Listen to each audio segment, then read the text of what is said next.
All right. Well, hey, welcome to the 2021 inaugural 2021 podcast of the Workers' Compensation Watch podcast. I'm John Rehm, and with me are Todd Bennet, Rod Rehm, and Roger Moore.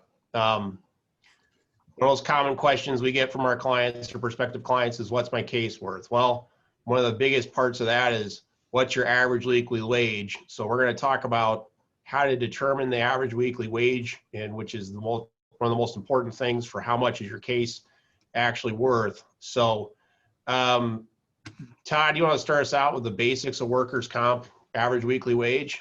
Well, the average earnings that one earns over a 26-week period before they get hurt, that's going to be the basis of what the time period is we're looking at, is to determine the benefits, what your temporary and permanent benefits are going to be based off of.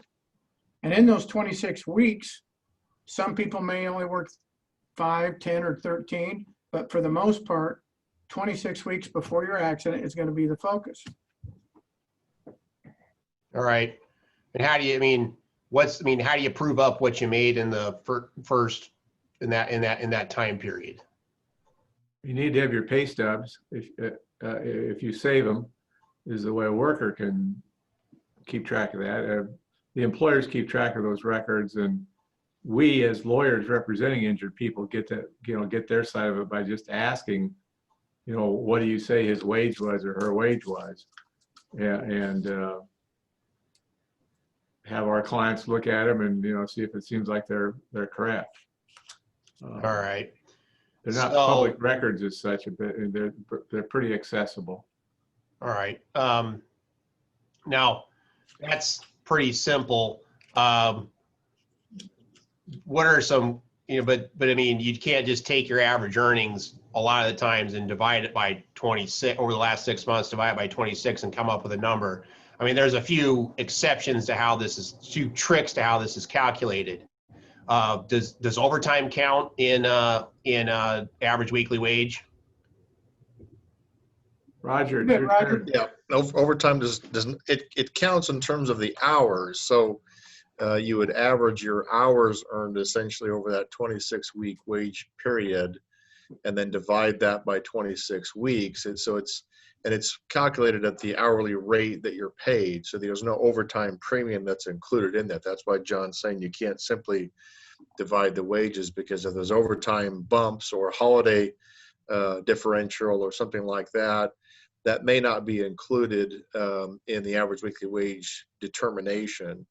And this may seem like kind of a boring topic, but I'll tell you that I just had a case a couple of weeks ago with an adjuster that'd been doing this for 15 to 20 years, and she miscalculated the temporary benefits that were payable to the tune of about $7,000 or $8,000. So in the right case, it can make a big difference. And that's just over a year and a little more than a year time frame. So that's why it's important to get the summary of not only the hours that they worked for each of those 26 weeks, but also the wages and other things like pay differential for hourly rates and things like that.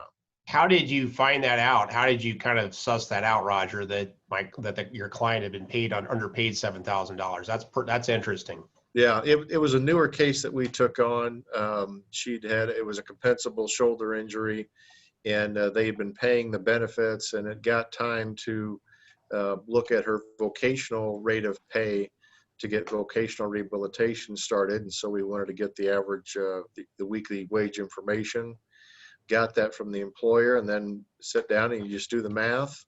And in her case, she had been off work on a leave of absence for a number of those weeks.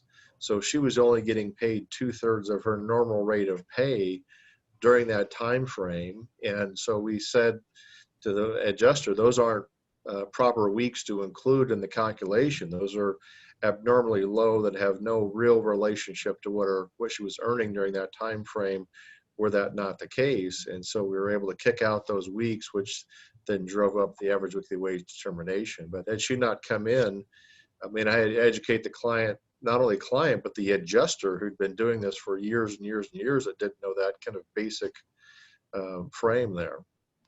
All right, Kind of so, interesting. Hey, there's something I think we left out that our listeners ought to know about.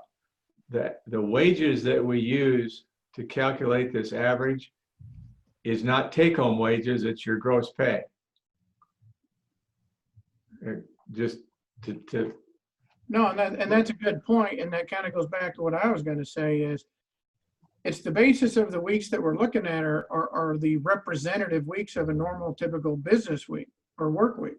And that's kind of a side issue of not only what you earn, but whether those earnings reflect what a typical regular business week would entail. So for example, kind of like Rogers or somebody else, if somebody's sick and misses 2.5 days a week, that's not going to be a typical work week. So that week is low because those wages are not reflective of their actual true earnings. And it's important to know why those weeks are high or low so you can get a proper calculation. all right. and that number that Roger mentioned, $7,000 or $8,000 over a year period, you know, it ends up being probably $30 a week or $40 a week or something like that, depending upon how it's calculated. Getting the wages wrong hurts the worker big time if they undercalculate them. And real quick, and this can be answered by anybody, it's also the difference between somebody working less than 40 hours, what they would get paid on a temporary basis. And then ultimately, when we're talking about permanent disability, it's based on a 40-hour work week. Because a lot of workers are still getting shortchanged because they don't get the benefit of the permanent benefit being paid on a 40-hour work week. So somebody who works regular, maybe does 32 hours a week or 36, when they get to the end of their case and it's permanent disability, they get paid, they're guaranteed a 40-hour rate. Correct. All right. And actually, of course, what you do is you kick out those when you're determining the permanent benefit rate. You're kicking out any weeks that are less than 32 hours a week, less than 40 hours a week, actually. The average has to be 40 hours times the hourly rate, no matter how you calculate it. So if the average of the hours works less than that, then you get bumped up to 40 hours because you're paying permanent benefits. So that's what I was trying to do in determining the vocational rehabilitation wage rate, and then came across this other issue for temporary benefits.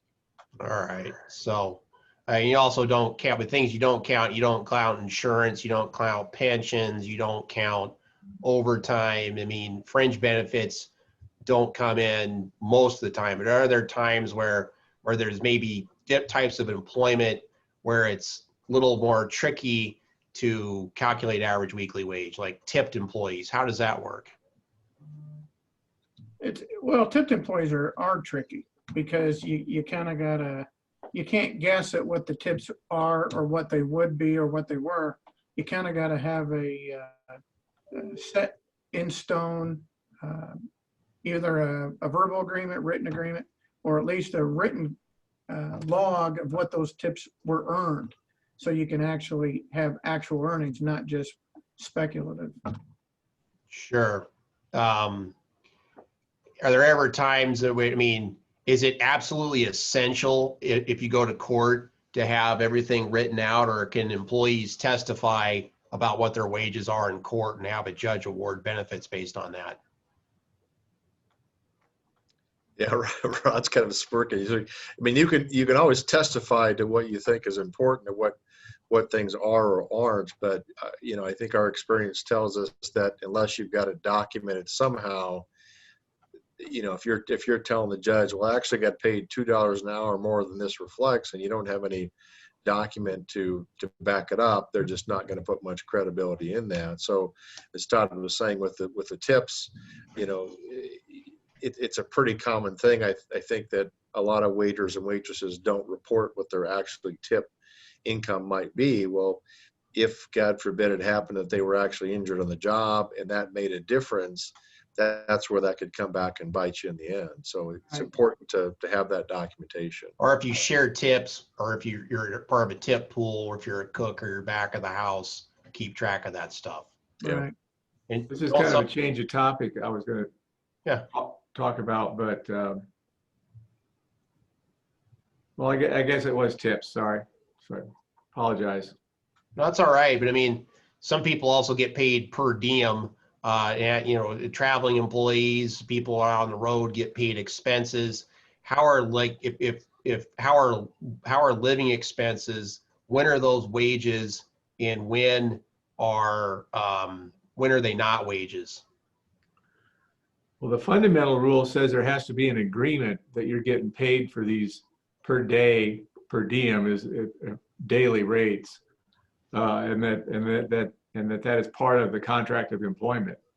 That gets what we don't run into that very often. And generally speaking, in my experience,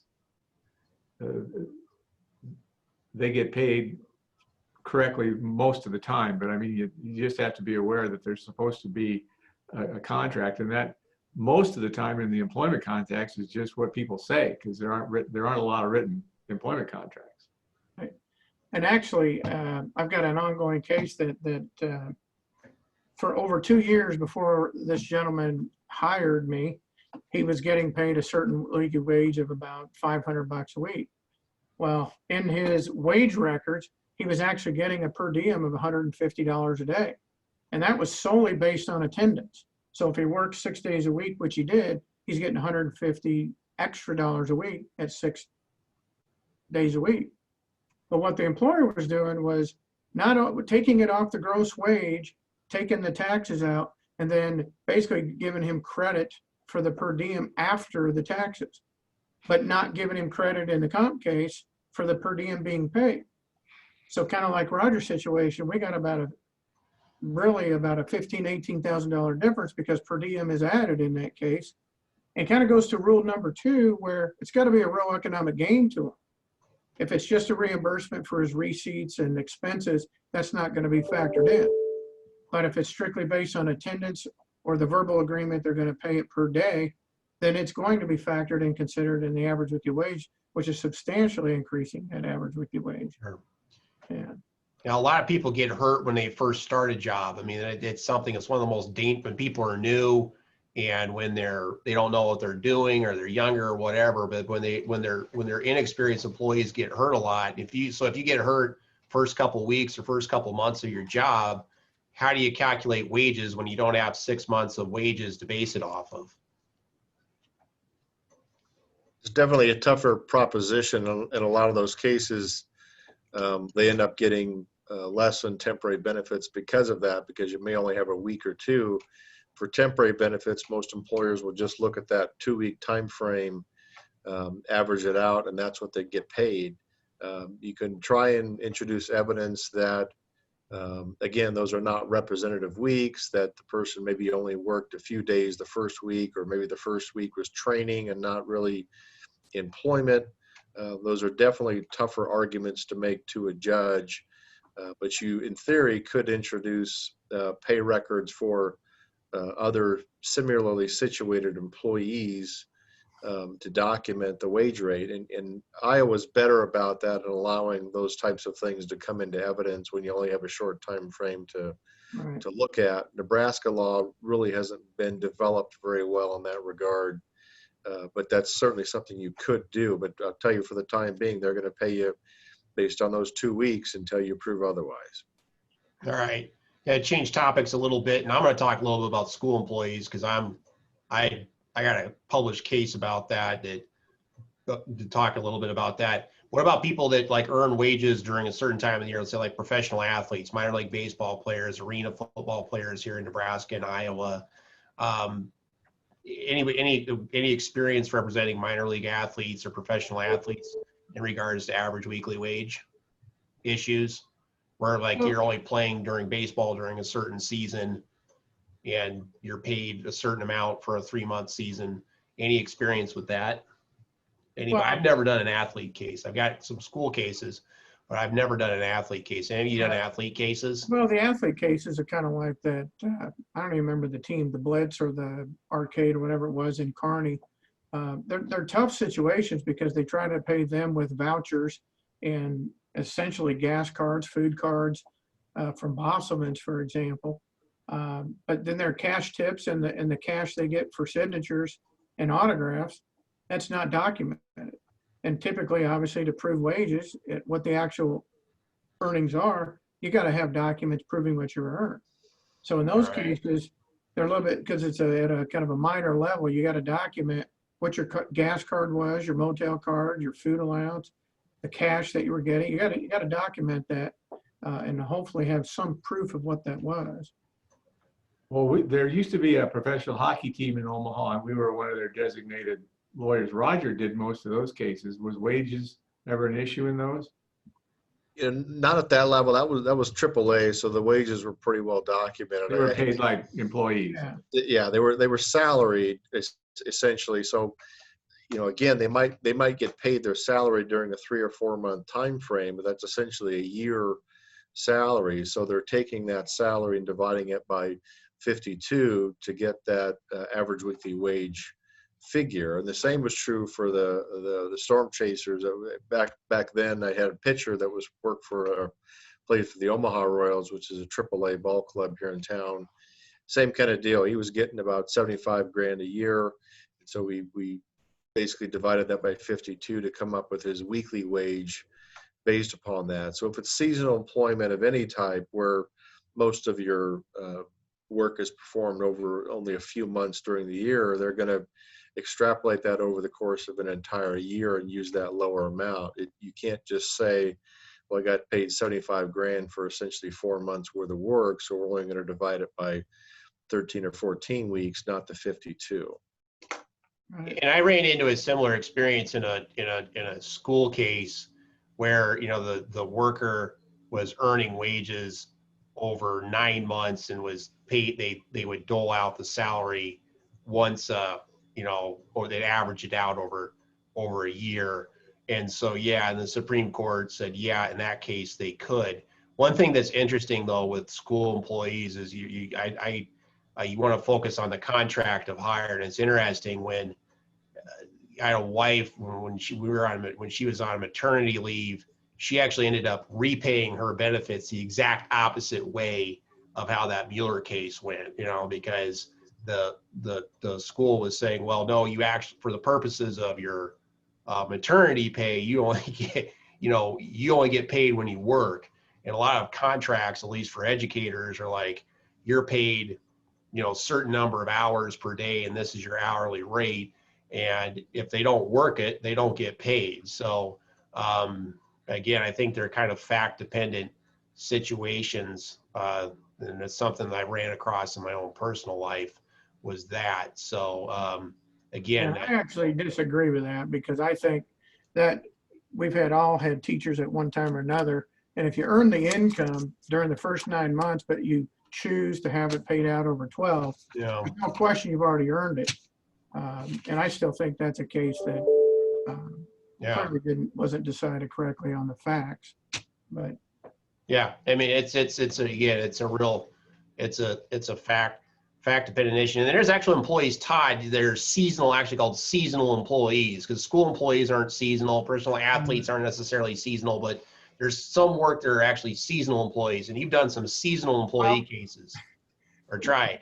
we're in the middle of a seasonal employee, but based on the case law, I don't think any seasonal employees actually exist because there's some bad law in the 80s and 90s that simply say if you can do those work functions at any time during the year, you're not a seasonal worker. But ironically, when you focus on the employer, like a Christmas tree farm, that's kind of carved out where obviously you're only going to cut a Christmas tree down during the Christmas time. But on the other hand, you have retail workers who the IRS identifies as seasonal, and they're paid seasonal. And the difference is, just like certain pumpkin farms we have, patches that people want to go to, that unless you're pulling the pumpkin from the vine, they don't think you're a seasonal worker. But if you even are pulling the pumpkin from the vine, you can go down to Florida, California, and do that all year round. So technically, there's really no definition of what a seasonal worker is. Is a mall Santa a seasonal worker? Well, according to the IRS, they are, but not the employer. All right. I think the big takeaway from this is wages seems like kind of a boring or simple topic, but when somebody's injured, it's more complicated than they might realize, and they should probably talk to a lawyer to figure out if they're getting paid the right amount, because you know, 20, 30, 40, $50 a week adds up after a while if you're being shorted. And that does happen. It, Yeah, you know, Yeah, and ultimately it's going to determine what the overall value of temporary, permanent, and or potential settlement is. Right. Yeah. besides maybe including weeks that are too low, are there other ways that employers will underpay injured workers? Well, there's the 1 week disqualification initially that they don't owe for, but a lot of employers, or at least some of them, think that you have to amount to 40 hours of missed work before they're going to start to pay you, and that's not true. The way that's determined, you essentially have to miss, if you miss a portion of a day, so if you go to the doctor and you clock out, then that counts as one of the days that you have to miss. And if you've got 5 of those days, 5 times you've gone to the doctor's appointment, then you don't have to wait your waiting week to get paid your benefits if you Right. take it off of work. So that's one way. And then another one I would point out is the temporary partial disability benefit.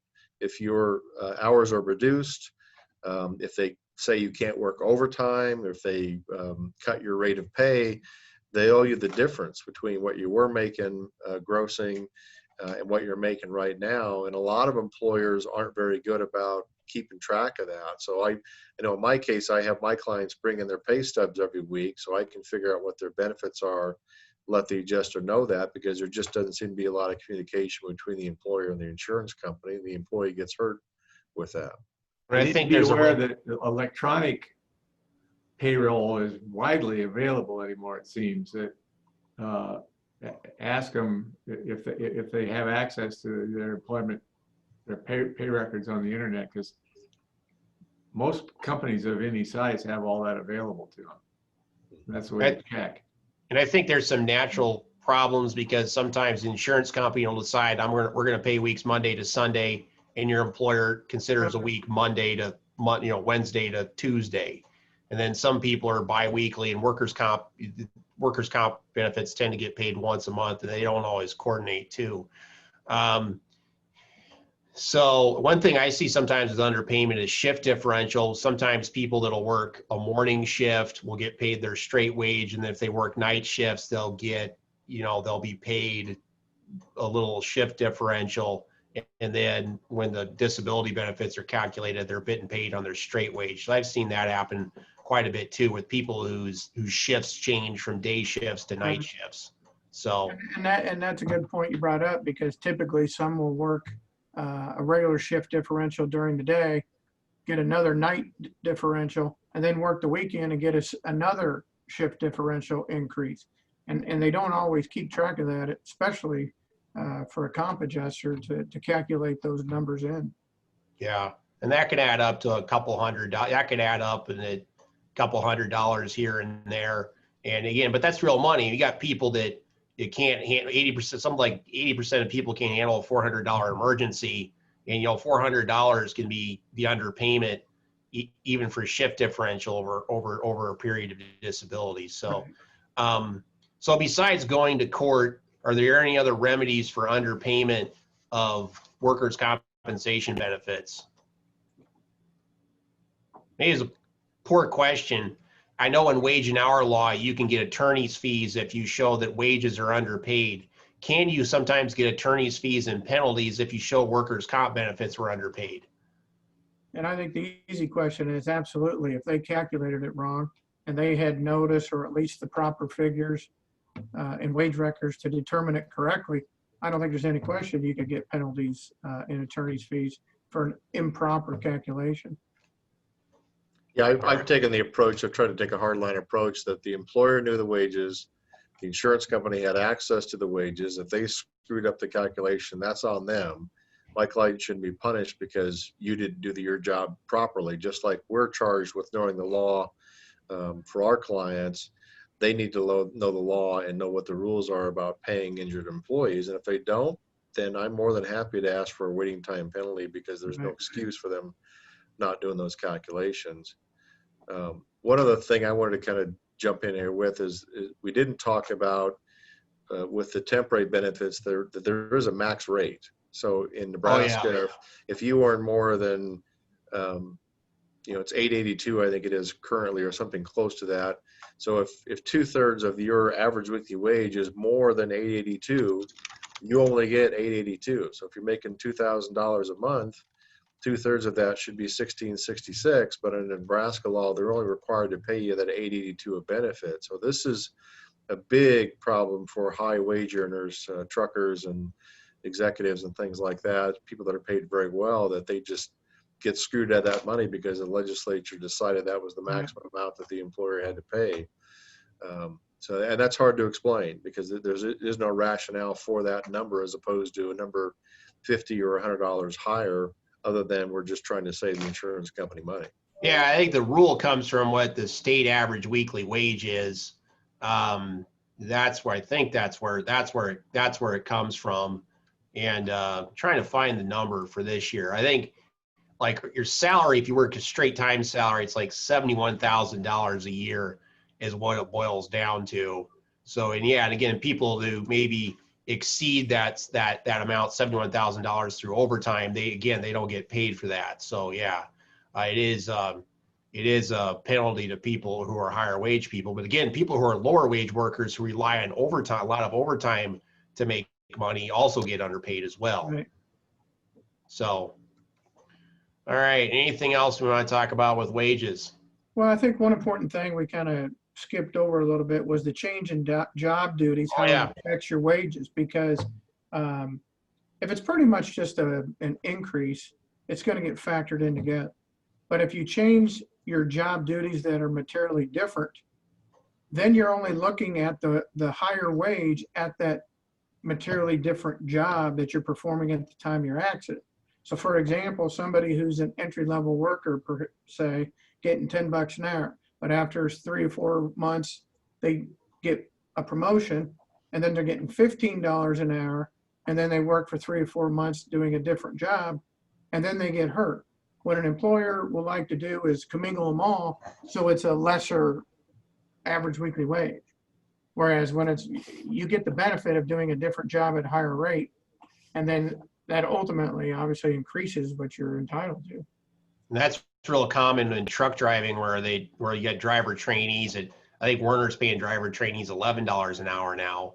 It's gone up from $9 since when I started.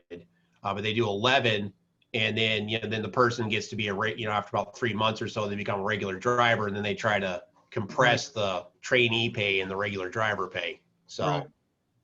Does it happen in any other industries besides trucking on a common basis? I can't really think of any besides trucking where that's common. Well, there's manufacturing where you go from, like I said, an entry level to being promoted on a particular assembly machine because it's a materially different job, and they get a bump almost half of what they were making before. Those are two different things. Or you get a promotion from a lead worker to actually being a manager. Those are two different jobs, even though it's the same employer. What if you go temp to permanent? Like let's say you go from advanced services. Let's say you're working in advanced services and you become a Kawasaki full timer in the next 6 months. Would you count the ASI wages? Well, it kind of depends on what the job they're being promoted to. Then, if it's the same job, no. But if they get promoted to a higher job at a higher wage, which is different than what they did before. More common, you see it where they're promoted to a lead worker or a supervisor or a manager, because that's a different job at a higher pay scale. So you're just going to focus on those wages. But again, the insurance company just wants to commingle them all, so they pay less. So by the way, the maximum is a different pay grade, maybe. Right. All right. By the way, the maximum pay rate starting January 1, 2021, or the Nebraska workers' comp maximum pay is $9.14 a week. Oh, it's higher than I thought. So the other question I get a lot is, well, I've missed out on several raises since I got hurt. They got a bump in hours as a result of this after my injury occurred. Unfortunately, the wage they're looking at is determined at the date of the injury. So any increase in wages that occurred after that, or really decrease for that matter, doesn't get factored into the compensation rate while you're off work. You essentially lose the benefit of that. And there's no cost of living increases if you're on benefits for years and years. If you have a lifetime award, You're going to get paid for 50 years. Your pay rate's going to be stuck at what it was at the first year. Mhm. And different groups, including lawyers groups that we all belong in, try to change that every few years and never seem to have any luck with the legislature. Well, but of course, if you get a cost of living, maybe you do get a cost of living increase and you're doing the same job, the employer will always argue that you're making more money now than you were at the time of the injury as well. That is something else to keep in mind. Right. So, Right. anything else anybody wants to talk about average weekly wage? Well, I think one thing that we all assume, because we deal with it all the time, is the average weekly wage is important in calculating the benefits. The real average payment that you get from workers' comp is 2/3 of the average weekly wage. So for a person to get $900 in salary, they're going to have to be making what, 1,300 or 1,400 to get, no, not that much, but yeah, around $1,300 a week gross. So Right. And it's tax-free too. workers' So- comp is tax-free, correct? Yeah, so the tax-free, 2/3 of your gross tax-free is like maybe 85, 90% of your actual take-home, which a lot of times insurance companies or employers will say, well, you're only getting 2/3 of your pay, but that's not exactly true. It's more like 85, 90% of your pay. Right. Right. All right. Right. Yeah, some clients too, because they worked a lot of overtime, will think that they're being underpaid by the workers' compensation. And that gets back to, like we talked about, you don't get the time and a half bump for work comp. It's only at straight pay. So, and if you had a lot of overtime, then 2/3 of your wage is probably going to be less than 2/3 of what your gross pay is, Right. because you don't get that benefit. Exactly. Sure. This wage issue is there's this old saying, the devil's in the details, and there really is a lot of details that go along with making sure you're getting paid correctly. All right. Well, hearing no other comments, let's just get it wrapped up for this month. Thanks to everybody for taking time out of their day. Thanks for Haley for putting everything together and getting everything put up so everybody can see it. And we'll talk to you again next month. You I've bet. got one more bad dad joke to end the video with. All right, let's hear it. My son came in the other day and he said, "Dad, I'm cold." And I said, "Go stand in the corner where it's 90 degrees." Not funny. Funny. I think it's a little funny. It's a dad joke. That's supposed to be funny. You Oh, just put in the yeah. corner for bad joke. I'm out. Makes you think a little bit. Yeah. All right. Bye-bye. Thanks.